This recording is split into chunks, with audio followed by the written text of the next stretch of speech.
Hello learners. तो आज हम बात करेंगे नंबर ग्रुप में जनरल फॉर्मेट के बारे में, जो कि एक्सेल का सबसे स्मार्ट फॉर्मेट है। इसी के साथ सभी जो सेल्स होते हैं वो जनरल फॉर्मेट में ही होते हैं। तो एक्सेल बिग नंबर रूल के बारे में हम जानते हैं। तो कुछ सेल्स ले लिए हैं, उसके बाद मैं मर्ज सेल्स करके एक ही सेल में कन्वर्ट कर देती हूँ। अब मैं इसमें कुछ 11 डिजिट टाइप करूंगी, 1 2 3 4 5 6 7 8 9 10 और 11। तो आप देख पा रहे हैं कि मैंने जो 11 डिजिट टाइप किए वो इस सेल में अच्छे से दिख रहे हैं, बट एक और डिजिट में ऐड कर दूं और 12 डिजिट में कर दूं तो ये साइंटिफिक नोटेशन में तब्दील हो जाएगा। क्योंकि जनरल फॉर्मेट की इंटरनल रूल है, चाहे सेल कितना भी बड़ा हो, 12 डिजिट नंबर ऑटोमेटिक साइंटिफिक में ही दिखाया जाएगा। तो इसीलिए ये जो सेल है वो साइंटिफिक नोटेशन में तब्दील हुआ हमें दिख रहा है। इसी के साथ हम बात करते हैं डेट के बारे में। तो यहाँ पे मैं 1-2 ले लेती हूँ।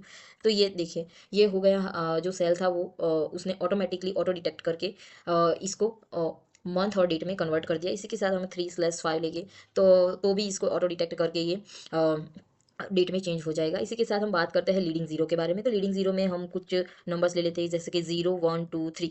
तो आप देख पा रहे हैं कि जो मैंने 0 1 2 3 लिया था तो यहाँ से जीरो गायब हो गया, क्योंकि जनरल फॉर्मेट यह मानता है कि लीडिंग जीरो यूजफुल नहीं है, तो वो जीरो को हटा देगा। इसी के साथ मैं 0 0 5 0 5 लूंगी तो ये दो जीरो को भी हटा देगा, क्योंकि ये जीरो आगे के है वो यूजफुल नहीं है। इसी के साथ हम बात करते हैं साइंटिफिक नोटेशन के बारे में। तो ये साइंटिफिक नोटेशन में ये आपको सेल दिख रहा है, वो उसमें हम देख सकते हैं 1 2 3 4 5 6 7। तो ये 7 तक नंबर आ रहे हैं और हम एंटर प्रेस करेंगे तो ये साइंटिफिक नोटेशन नहीं होगा, बट हम इसमें एक और नंबर ऐड करेंगे, 8 ऐड करेंगे तो ये साइंटिफिक नोटेशन में तब्दील हो जाएगा। क्योंकि ये जो सेल की जो विड्थ है, जो साइज है, वो 8 को समा नहीं पा रहा था और 7 को ही समा पा रहा था। तो इसीलिए वो आगे के नंबर को उसने साइंटिफिक नोटेशन में तब्दील कर लिया। बट हम यहाँ फॉर्मूला बार में देख सकते हैं कि पूरा का पूरा नंबर हमें दिख पा रहा है। इसके साथ बात करते हैं हम ट्रू और फॉल्स के बारे में, ऑटो डिटेक्ट के। तो यहाँ पे मैं लिखती हूँ TRU ट्रू, सॉरी,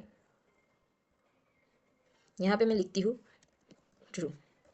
तो आप देख पा रहे हैं कि ये है वो ऑटो डिटेक्ट हो गया है और जो कैपिटल में आ गया है। इसी के साथ फॉल्स के बारे में देखते हैं। तो ये भी ऑटो डिटेक्ट होके ट्रू और फॉल्स कैपिटल में आ गया है, क्योंकि एक्सेल लॉजिकल वैल्यू को पहचान लेता है।